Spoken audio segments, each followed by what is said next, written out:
Yeah. Yo, yo, yo. Yeah, get into it. We live? Yes, sir. We live, baby. Yes, sir. Let me change the episode number real quick. Oops. Oops. He's doing it again. Oopsie poopsie. That's unlucky. I don't know what's causing that, but But yes. What's poppin', what's poppin', what's poppin'? You ready to get into this, Bert? I'm ready to get into it. Alright, let's let's do it. Let's do it. I'm gonna start this record. Look into the camera, look cute, you know what I'm saying? What is up, everybody? Welcome back to another episode of The Spectators. Today we have Wild Card Baseball, Week 3 of the NFL, some crazy contenders emerging in the NFL, and some rivalries that have been reignited. We are going to get all right back into it in just a second.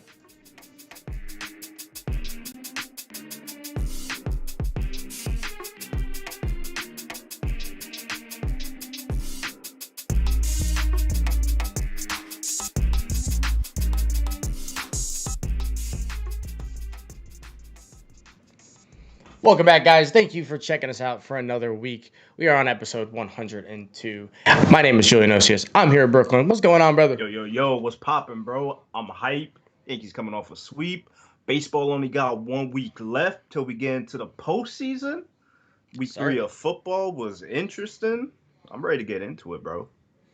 Yeah, and we got a little bit over a week left in MLB. October is around the corner, which is crazy. It's like fall time now. I don't know where that came from. It's about to be hoodie season, baby. It is about to be hoodie season. Barely in Florida, but we pretend anyway. We wear them. We wear them. Yes, we do. We sweat in silence. But yeah, before we get into the baseball stuff, though, let's talk some football. Real quick, college stuff happened. A lot of upsets went on. Arkansas looks like the real deal. Clemson is just having a tough go to start their year. They're the third highest ranked ACC team in the latest AP poll, which has got to be the first time in a long time that they've been that low on the ACC totem pole. And the top 5 is looking a little different than it has in recent years. I mean, Alabama and Georgia are still number 1 and 2. That makes a lot of sense. But Oregon, Penn State, and Iowa being 3, 4, and 5, really cool to see some new teams up there at the top. I'm always down for one of the random teams or just teams that haven't been there in a while just start making their way into the top spots. It's so good for whatever respective sport we talking about. It's so dope, bro. And I know you're happy with your Ducks over there. Yeah, Oregon's playing really well. They're looking a little weird at times, but at the end of the games, they are taking care of their business. They are undefeated, and they're the number 3 team in the country right now. Which a win over Ohio State will do that for you, and they're looking good. Pac-12 doesn't look too great this year. If they go undefeated, we got some big stuff coming for the Ducks this year. So let's go Ducks. Let's go Ducks. Absolutely. And yeah, besides those upsets, I mean, it was a pretty normal week. Georgia beat a team like 68-0. Poor Vanderbilt. I'm sorry, you guys have to go through that. At least you guys are good at or not football, baseball. Certainly not football. At least you guys are good at baseball. Yep. We got something going on over there. But yeah, let's get into NFL Week 3. It was a pretty wild week. There were some really good games. Any that you want to highlight to start? I mean, let's just start with the Chiefs going down. Yeah. Herbie and the Chargers taking them down 30-24. At times, the Chiefs looked like they were making their little comeback like they always do when they go down. Right. Thought everything was scripted. We're good. Nothing to worry about. And then it happens. Yeah, Chiefs and go down. It's kind of cool too. Herbert has a really good game. Just essentially outduels Patrick Mahomes. Yeah. In like every facet. No turnovers, 4 touchdowns for Justin Herbert today. Mike Williams absolutely balled out with 2 touchdowns and over 100 yards. Not even the number 1 guy. So cool to see somebody on the Chargers that's not Keenan Allen or Austin Eckler provide some boost to the offense. And they had a good game plan. They had, I think, 4 takeaways during this game. And you're going to struggle to win any game if you're losing the turnover battle 4-0. So this being as close as it even was, it was a one-score game at the end of it. And Mahomes had the ball at the end of the game. Pretty impressive that it was as close as it was. But the Chargers going in to Kansas City and stealing a win when they kind of had a rough go to start the year. I mean, they could very easily and should probably be 3-0. And could have been 1-2 after this with their schedule looking a lot harder. Coming out of this 2-1, Chiefs are 1-2. Some very interesting vibes out of those two teams right now. And we spoke about it so many times, and we're probably going to keep on speaking about it with the Chiefs. I mean, not the Chiefs. The Chargers last year losing those close games. Now, roll it around to this year, from what we see now, that's a big win in a close game that they pull out. Can they keep on doing it? That's something to look at. Yeah, can they keep doing it? And again, the Chargers have lost so many close games. So many, bro. So many. And for them to get a close game victory against a team like this who just wins these comeback style games. Oh, absolutely. That's got to be a big morale boost. They got to feel, hey, we can do that. We can win these games. And, just being able to feel that way really changes the way you kind of approach those games moving forward. So I expect them to play in a lot more close games. I don't think they're going to be blowing too many teams out, but I do think they're better than most of the teams they're going to be playing.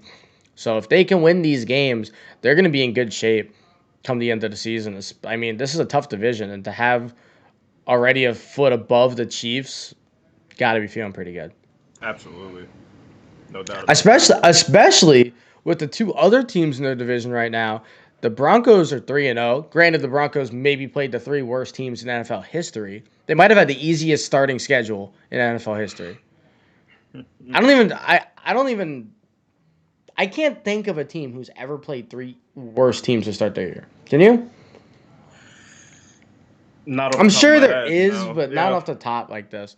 And I mean, I think the Broncos are a decent, capable team. Clearly, they've taken care of their business against the Jets, Giants, and Jaguars. So, like, clearly they're taking care of business, but yeah, I don't know what to think of them yet. And then when you look at the other team that's 3-0 in that division with the Raiders, who absolutely had a barn burner of a game. I know you didn't get to watch most of this, but this game was pretty ugly. It was a very classic Raiders game. It was pretty ugly. Missed kicks on both sides, overtime, both teams hit a field goal in OT. There's a safety involved here. A lot happened, some blown coverages that were just really bad. There was a 4th and 20 in overtime. Oakland could have won the game and sealed it, and they give up a 4th and 20 from the Dolphins' own end zone to keep the drive going, which they eventually score a field goal on. This game was ugly. Raiders pull it out, though. Derek Carr has looked pretty darn good to start the year. Looking like that Derek Carr from 5 years ago. Raiders are 3-0, and they beat the Steelers. They beat the Ravens. They beat the Dolphins. 3 pretty decent teams. Absolutely. So kind of the opposite of that Broncos thing. They're already battle-tested. 2 overtimes through week 3. And we spoke about the Raiders a good little bit, that they could surprise a lot of people this year. Yeah, and I think we were saying they could surprise people, but like we wouldn't be shocked either if they were just terrible. No. They were right there where it's like, yeah, either way. And I'm not convinced yet that they're not terrible, honestly. But that's still kind of to be seen. I mean, these overtime victories are encouraging. Like winning these close games like that are obviously a big deal. We'll see where that goes with them. But they are currently in first place, sharing it with the Broncos. Who would have thought the Raiders and the Broncos would be in first 3 weeks into the year with the Chiefs in last place? Who would have thought? I mean, anytime you can go into a week and put up almost 500 yards of total offense, something to be happy about. Got to feel pretty decent, right? Yeah, even if it's a sloppy game, at least you got something to look at. And then speaking of very good divisions, I mean, we predicted this division to be incredible to start the year. I think we both thought this division would only have 1 or 2 losses coming into this week. They wind up having a couple more, mostly because of the Seahawks and their really, really, really bad defense, which they should probably start to worry about.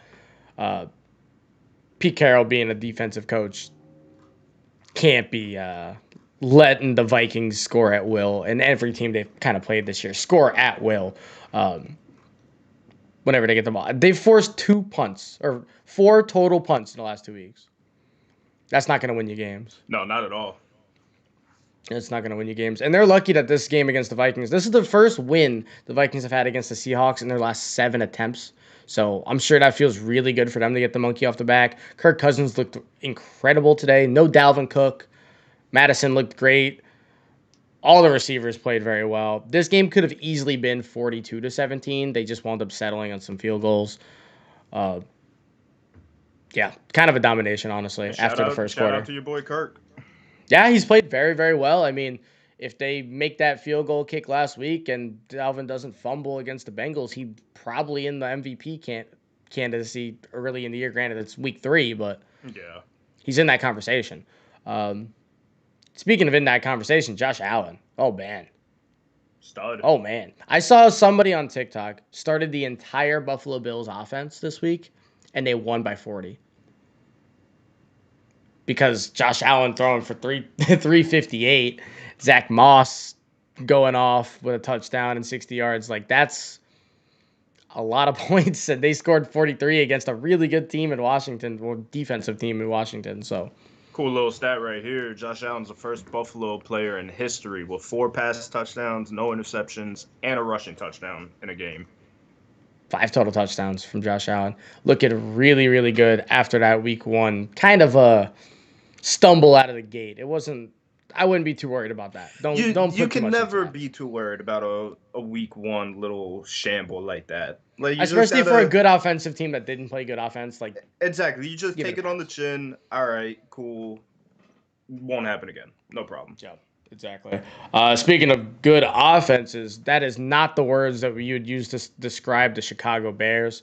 You have to think Matt Nagy's job is on life support currently. Here's the best way to describe it, right? Justin Tucker hit a game-winning field goal to have the Ravens beat the Lions yesterday, right? The longest field goal in NFL history to ice the game. Justin Tucker is the best kicker of all time. If you don't think so, you're dumb. We'll have this conversation, and you'll lose this conversation, right?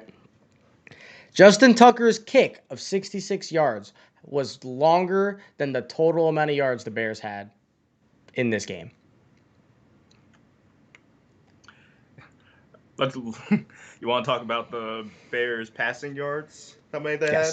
Yes. They had net 1 passing yard.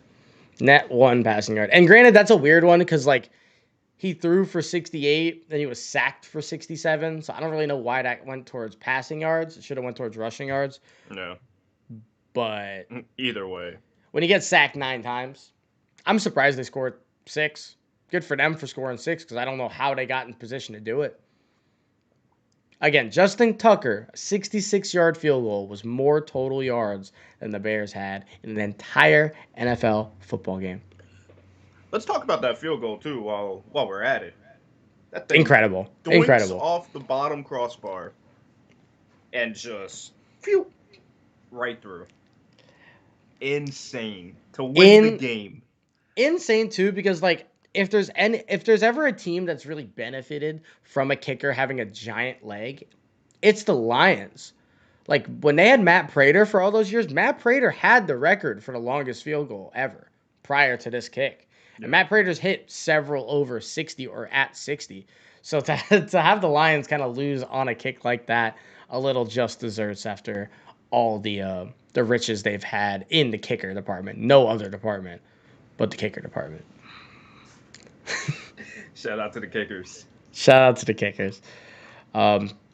Rams Bucks was less of an exciting game than we were hoping for, honestly. Yeah, that was the one I had circled on this week. Like, I was really looking forward to this game, and shout out to the Rams. Yeah, it was a defensive battle for the first quarter. The Bucks just really, really clearly need some help at defensive back. Sean Murphy-Bunting going down to start the year is just not a good sign for the Bucks. they're still a very good team. I think the Rams are probably the best team in football to this point. We talked about it on the NFL preview. I think they're the most talented roster in the league outside of the Chiefs. And adding Matt Stafford just really puts some life into this team. I really like them going forward. Winning this game kind of proves that to me. This is the first Bucs loss since week 12 of last year. We spoke about that last night, and it was just insane. Because the way they started last year, it was so like finicky with everything, and then once they got rolling, I don't even think we realized that it was that much of a steamroll. No, we didn't. We knew they were winning, but we didn't realize it was like that until like the NFC Championship. We're like, wait, this team hasn't lost in a while. And once we saw that, I was like, wow, all right, that's impressive. Yeah, and hey, I mean, it feels a little weird right now because I know I've seen like a lot on social media and Twitter that people are like, what's wrong with the Bucs? Like, their defense isn't good. Their defense isn't good. Oh, no, oh, no. Listen, you played a really good LA team in LA. It's week 3. Let's relax. Although 35 rushing yards on the ground ain't going to help much either, so. Yeah, those backs are not very good. Yeah. We knew that, though. Cool. Anything else you want to talk about? Football-wise... Aaron Rodgers doing Aaron Rodgers things. 37 seconds, no timeouts. Yep. Gets the ball back, marches down the field, scores Aaron Rodgers things. Crazy. Yeah. Good Sunday night football game. Also, Devontae Adams had no business being in that game. Yeah. Devontae Adams it last night 100% got a concussion. I don't know why he was able to stay in that game. He was knocked out cold. He was rocked. Like he was the reason they won the game. He's dead. Yeah. He was the reason they won this game. But like, absolutely, That's sat there. Drive, they hit him twice. He sat there for a hot second, and we were just like, "Is this guy like alive? Genuinely, I don't know. The hit was really hard. Should have been a flag. Don't know why it wasn't. There was a tripping later called, and it was weird. And I'm like, why is that NFL's great. Officiating was all over the place this weekend. This game. Baseball, there was a Cardinals fiasco. Officiating was weird. Yeah. Go Pack, go, I guess. Not for me. I hate him, but Aaron Rodgers looks like he wants to play football again. So he wants that last dance. So I guess. Have at it, man. That's how we're going to go out. Go out strong. Go out strong. Why not? For real. It's the fantasy that they have. Interesting. It's the fantasy. Huh. I know a guy. His name's Gerard. He knows a lot about fantasy. Let's go to his corner and find out who was really good this week. Yeah. What's up, everybody? It's your boy G-Man, and we're back again with week 3 of Fantasy Corner. This week, we're going to go ahead and go through our progress report for the first 3 weeks of the season. We're going to go ahead and tell you all the top performers, people who I think is disappointing, and things that we know after the first 3 weeks. So top performers for week 3, we have at the number 1 QB position is my boy, Josh Allen. Josh Allen had 358 yards, 5 total touchdowns, and 37 fantasy points. I told y'all they were elite. Y'all didn't listen to me. Now y'all scared. Next, we got Naji Harris, 102 receiving yards, 14 receptions, and 28 points. And that's a running back doing that, so... Yeah, I don't even got to say nothing about that one. Mike Williams of the Los Angeles Chargers is number 1 in the wide receiver this week. 122 yards, 7 receptions, and 2 total touchdowns. Mike Williams has it going on the first 3 weeks with him over there in LA with that new offense. Look for that to keep up the rest of the year. The tight end 1 position, we have Tyler Conklin this week. 70 yards, 7 receptions, 1 touchdown. And for y'all who don't know who that is, that's on the Vikings. I don't even think I knew who. Actually, I'm not even going to lie to you. I knew who he was, but majority of y'all probably don't. He's a good waiver wire pickup because that offense is elite over there. They're just really unlucky. That's why they're 1 and 2. The QB number 1 through the first 3 weeks is Kyler Murray. Kyler Murray is on the tear. He's on an MVP campaign season for the first 3 weeks. Look for him to keep that going. Derrick Henry is the running back 1 through 3 weeks. Had an off week 1. Had a stellar week 2. and had a stellar week 3. And he's going to keep that going easily, top 3 running back when it's all said and done. Wide receiver 1 is Cooper Kupp. Cooper Kupp, no surprise, 5 touchdowns through 3 games. Look for him and Matt Stafford to keep that going for the rest of the year, no doubt. Travis Kelce is the number 1 tight end, and that's no surprise. Best tight end in football, again, and he'll probably keep that going, especially with the Chiefs 1 and 2. They're going to start launching that ball the whole game. Disappointing players through the first 3 weeks. Matt Ryan is super disappointing of the Atlanta Falcons. QB 24. Matt Ryan is someone who we look to throw for 400, 500 yards in a losing efforts, but still have 4 or 5 touchdowns a game. That's not happening right now. Julio Jones leaving that team definitely impacted them a lot. Running back 34 is Clyde Edwards-Helaire. He was supposed to be the number 1 running option over there in Kansas City. I'm sorry. He's so bad. I forgot where he was at. And they don't run the ball. Like, I think he had a decent game this week, but like it's nothing that matches his value as a top 3 round running back that was drafted this year. And that's super disappointing. Glad I slept on him. Wide receiver 65. This is so surprising. When I was looking this up, I had no idea he was doing this bad this year. And it's not his fault. It's his quarterback's fault. It's Allen Robinson. Yeah. Justin Fields looked terrible. Andy Dalton looks terrible. The Bears look terrible. And Allen Robinson at wide receiver 65, he's not going to finish there. He'll finish top 30. But for where he was drafted, this is not good if you're his owner right now. Look to trade him while you can, if possible. And then Kyle Pitts at tight end 13. There's not a lot of depth at the tight end position, but the fact that Kyle Pitts is supposed to be a top 5 tight end, he's now number 13 through 3 weeks, is very concerning. And that Atlanta offense is... And then what we're going to look at things that we know after the first 3 weeks of fantasy football. Number 1 is Matt Stafford and Cooper Kupp is elite. If you can trade for one of them, if not both of them, do it now before no one's gonna trade them. People probably won't trade them now, but you have a better chance now than later. Next, Mike Williams and Justin Herbert. Those boys are tight over there. Mike Williams is on track to be wide receiver number 2 so far through the first 3 weeks of fantasy, and he could very well finish as top 5. And then the Falcons are trash, but like trash to where they're not even winning. Like they're losing games and they're not performing. They're not putting up points, which is what we're so used to the Falcons doing. They're losing, but they're going to get mad yards through the air. It's not happening this year either. And that sucks because I freaking have Mike Davis and I have Calvin Ridley. But you know what? It is what it is. Also, please stretch your hamstrings. Please stretch your hamstrings. I can't count how many people got hurt off of my team this year because they haven't stretched their hamstrings enough. Anyways, that's it for Fantasy Corner Week 3. It's your boy Gerard. Make sure you get at me, Gman_ is the man, Twitter and Instagram. And I'll catch y'all next week for Week 4. Go Bills, baby. Go Bills, baby. Thank you, Gerard, for the fantasy insight. Make sure you guys stretch your hamstrings. Make sure you stretch. Get that stretch every day, man. Come on, keep your body nimble. Just get limber. Be loose. Like just stretch.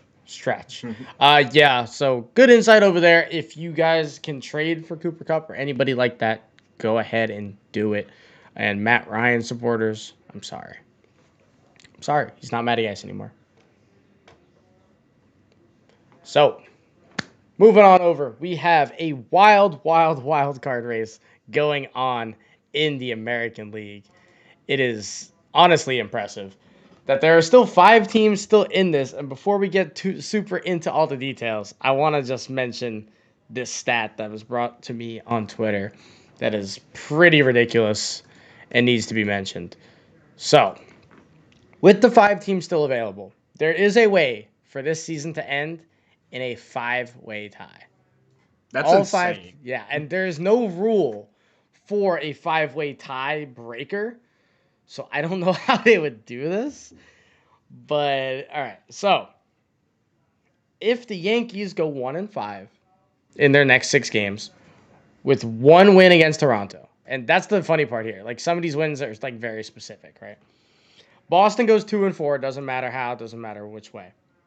Toronto goes 3-3 with 2 wins against the Yankees. Seattle goes 4-2 with 1 win against Oakland. And Oakland goes 5-1 with 2 wins against Seattle. Each team will end 90-72 in a 5-way tie for the American League Wild Card with 2 spots available. What happens? What do you do?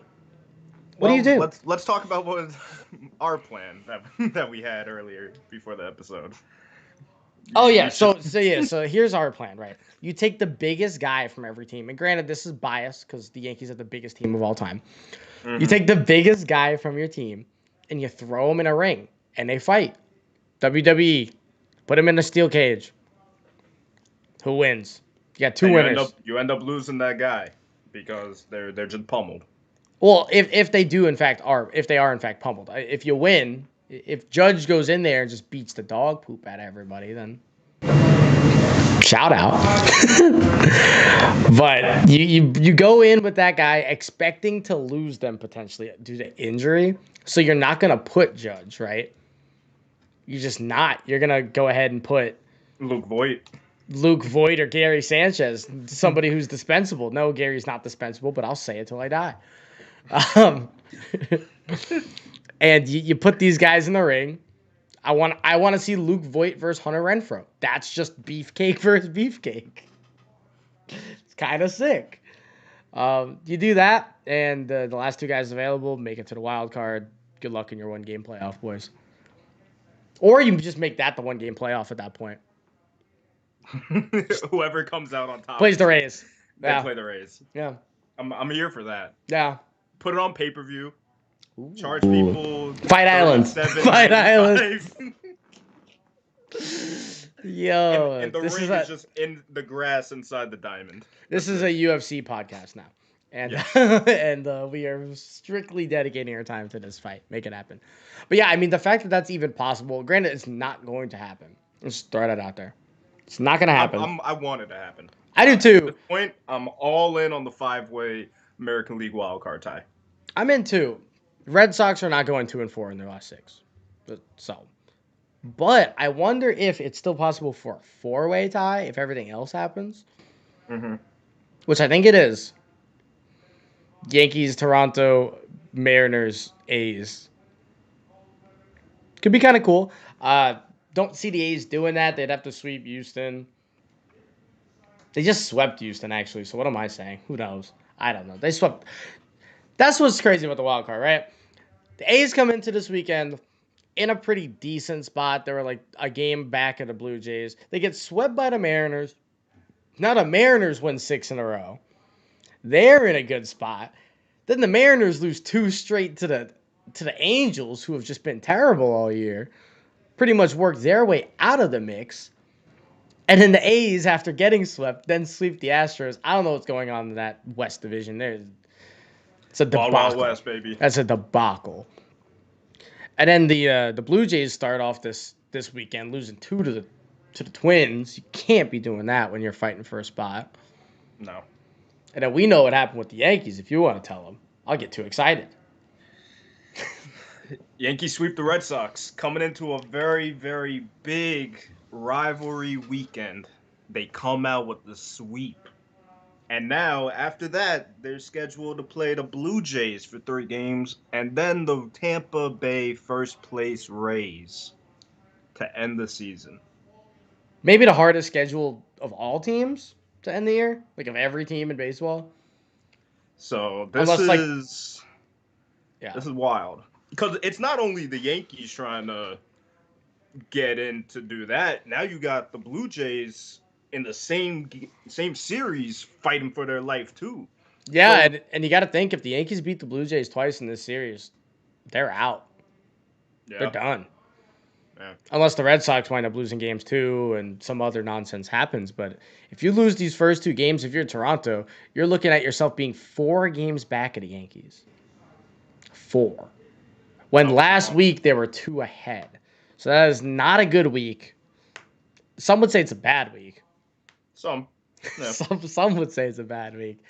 But then, I mean, you flip that on its head. The Blue Jays come out and sweep the Yankees. They're a game up on them now. And so there's so much at stake in this series. Yankees got to take one of these games. And if they take one of them, they're looking at a pretty decent spot, right? Not the best, but they still control their own destiny. Yeah. Which I'm not a big fan of that phrase, by the way. Destiny's already, like, predetermined, right? Like, that's the point. So, like, control your own, like, path, maybe? I don't really know. Because destiny's predetermined. So why are we controlling something that we have no control over? That don't make sense.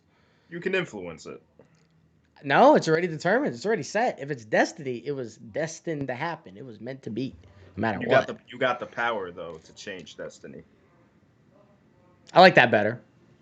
The power to change destiny.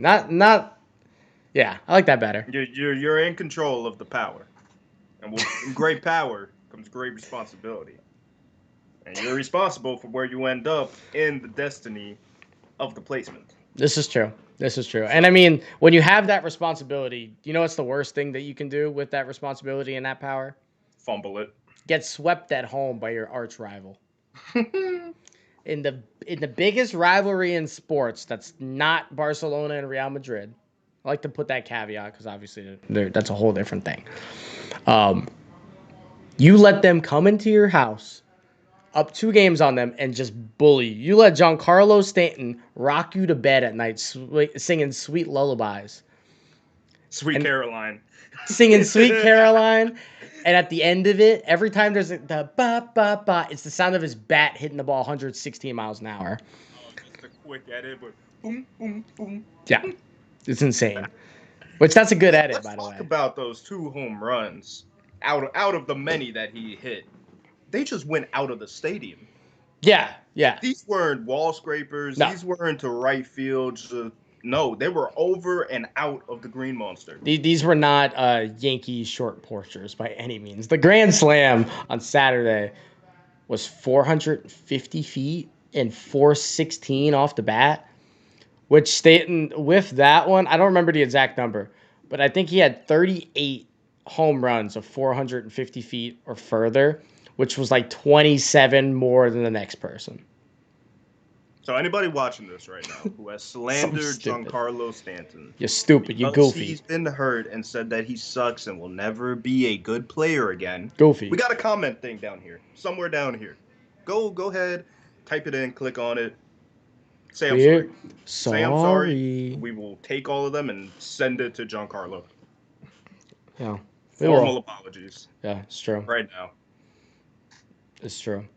And one thing I'm proud of us two as individuals, we've never been part of that. We've never been part of the Giancarlo noise. We've always stood by him. We've thought he's great. He's struggled at times, but we've always been Giancarlo fans. We always just said, stay on the field, be healthy, and you're good. Yeah, because, I mean, there's plenty of guys on this team, and just in sports in general, that we are not fans of. There's too many to count, so I'm not going to do it. Not even going down that road. No, it's just rude. That's too much negativity for this lovely morning we're in.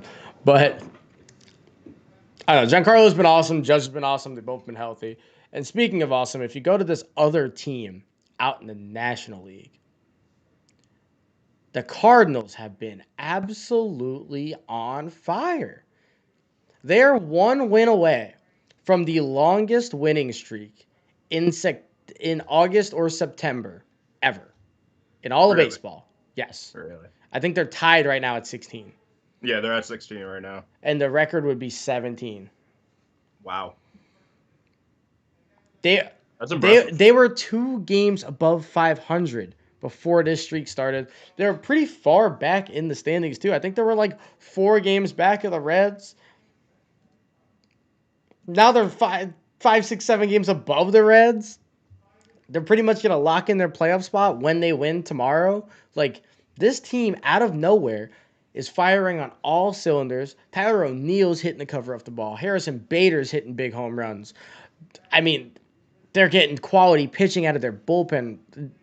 I don't know what else to say about this team besides they are very scary for a 150 4 potential win team in the Dodgers to play in a wild card game. Yeah. Because you play well all season. The Dodgers have the best ERA in baseball. They have the best pitching staff in baseball outside of their bullpen. Their bullpen's been okay. Mm-hmm. They have 9 million all-stars all over their infield and outfield. And they have to play the hottest team in baseball coming into this wild card. Granted, if the Cardinals don't slip and fall their last 6 games, but I don't think they will. And the thing is, in their last 30, they've gone 23-7. So you would think the last 6 games, you're going at least over 500, right? At least 4-2, right? Worst case, probably. Yeah. And it's not like they're going to fumble it that hard. They've not been playing bad teams either. They played the Padres, who were fighting for a playoff spot. The Padres, one of the biggest fall-offs we've ever seen. There were 17 games above 500, and as of today, they are even to 500. So I don't know what happened there. I know the pitching hasn't been great. Blake Snell hasn't pitched very well. The only pitcher really there has been Yu Darvish. They've struggled a lot. That Adam Frazier trade did not work. They have made a lot of questionable trades this full year that have really set them back, and I'm not convinced that they'll be able to recover from it. I know it's like a bold statement. And it's crazy because it feels like they've been doing a lot of stuff right when it comes to transactions. And they were. This team. Yeah, they were pushing all the right buttons. One of their biggest stretches in a year where it's like, okay, everything's here. You just got to put it on the field and perform, and you guys could do big things. Yeah. And then it looked like it was going to happen in the beginning of the year. And then just come the All-Star break, a little bit after that, it was just going downhill like crazy, man. Yeah, and it's been a very it's been a rough couple months. And then especially honestly. when you see the video of Machado yelling at Tatis, that just sums it all up. Like, damn, what's going on inside the clubhouse? Yeah, and I mean, granted, that was just like a leadership moment from Manny. I don't think there was too much into that, but it shows like the stress that this team was under for a couple weeks, like fighting for their life to try and get some wins. Mm-hmm. Couldn't get it because they're playing the Giants and the Dodgers every other week, and those are 2 100-win teams. And I mean, even the bottom end of that division, the Rockies were not a free win this year, so it's tough.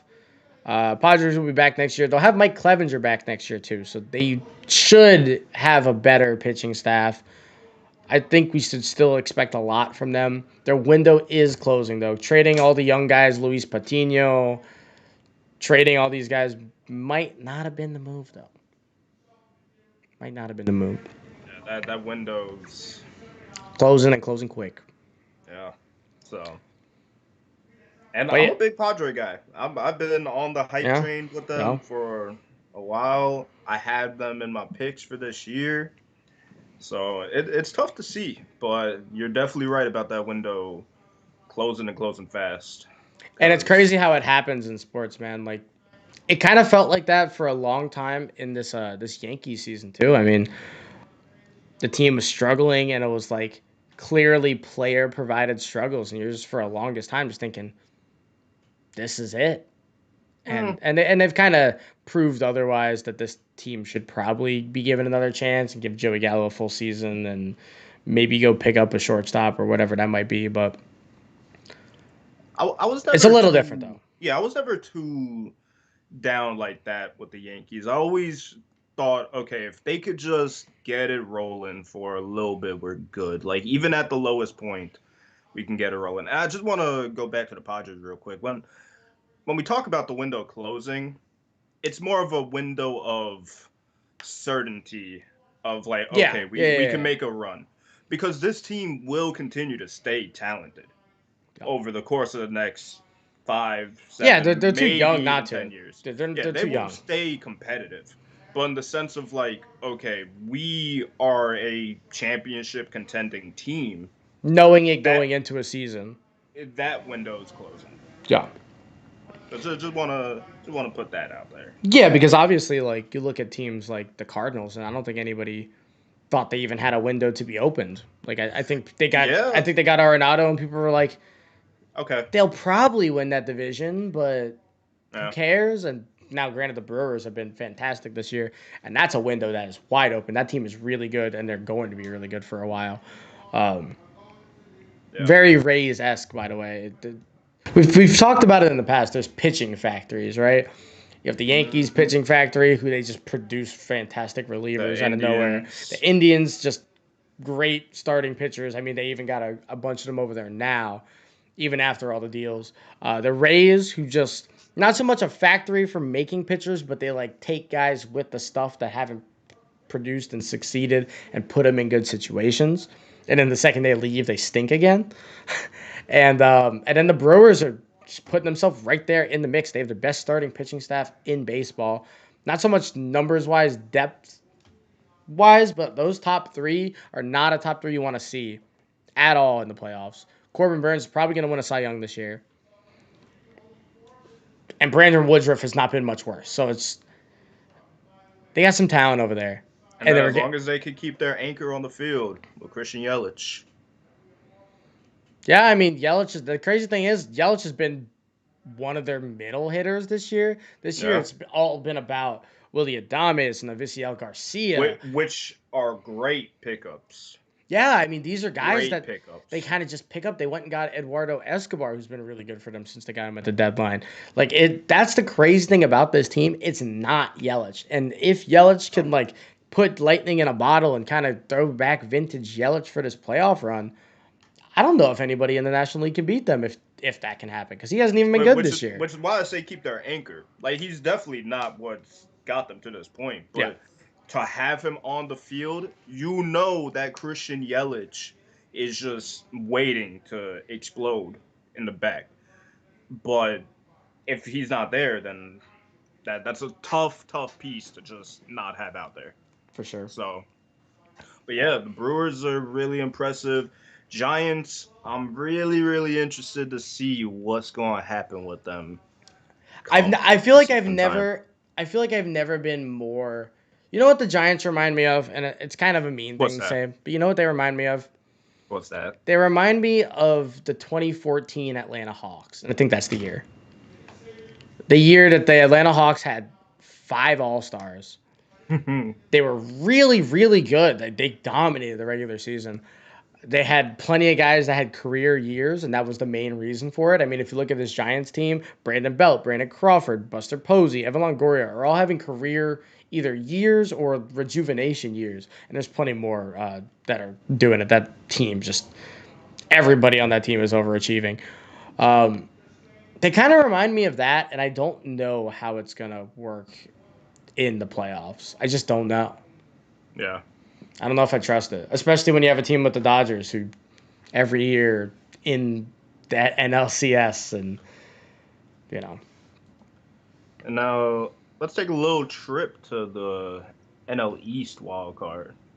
Little thing we got going on with the Philadelphia Phillies. Yeah. Just sneaking. Very sneakily. Very sneakily. They had a bad couple of weeks. The Braves just couldn't extend their lead, and here the Phillies are 2 games back. They have a big series against the Braves, I think starting today or tomorrow. Oh, they're 2.5 games back. So Phillies got to at least win 2 of these games, put themselves in a situation where they're 1.5 games back, and leave it to the last 3 games. I don't like it. I don't like them to wind up making the playoffs. Because 2.5 back with 6 left is pretty rough. It's really rough, but really, really out there. So, and the issue is, I still don't trust their bullpen. And even if their bullpen gets them through these games, they are not in any type of shape, outside of the fact that Bryce Harper is probably going to win MVP, to play the Brewers in the first round. Yeah. They're just not. And honestly, shout out to Milwaukee, because they get to play one of these 2 teams. They get to play the Braves or the Phillies, and not the Dodgers or the Giants or the Cardinals. They somehow just fully swerve that bullet. And that's honestly kind of how the Astros are feeling right now, too. The Astros are going to be the 2nd seed in the American League, and they don't have to play the Yankees or the Red Sox or the Blue Jays or the Mariners, who are all very, very dangerous teams. And I mean, the White Sox are very, very good. It's insane to me. But, you hear me. It's insane to me that the 3 AL East teams are fighting for their life to play in this 1-game gauntlet just to play another division rival in the first round of the playoffs. Yeah, it's crazy. And then the White Sox are sitting there, la-di-da, we beat the crap out of the Royals all year. Yeah, like, La-di-da. it is crazy, man. No, it's pretty funny, but hey, that's baseball.